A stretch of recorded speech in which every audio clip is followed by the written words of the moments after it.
Hi, this is Eric's Parts Doctor. Today we're going to show you how to replace the filter cup assembly on dishwashers made by Whirlpool. These instructions apply to other Whirlpool dishwasher brands including KitchenAid, Maytag, Jenn-Air, Amana, and more.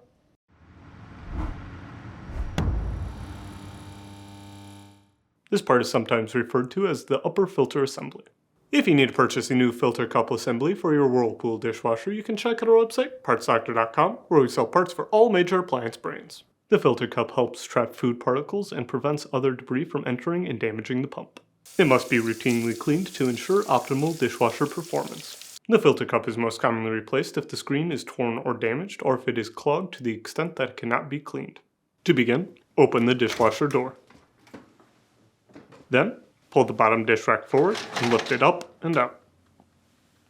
The filter cup assembly is located here on the bottom of the dishwasher's housing. To remove, turn the assembly counterclockwise until the tabs release. Then, lift it up and out. If you need to purchase a new filter cup assembly, you can check out our website, partsdoctor.com. We'll leave a link in the description below. You want to make sure you are searching with the model number from the tag on your dishwasher to make sure you are getting the correct part. To install, set the new filter assembly in the opening and rotate it until it drops into position. Then, turn it clockwise to tighten.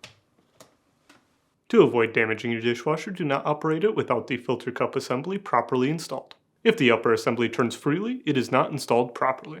Align the wheels on the lower rack to the tracks on the door and set it in place. Then, push it back into the dishwasher and close the door.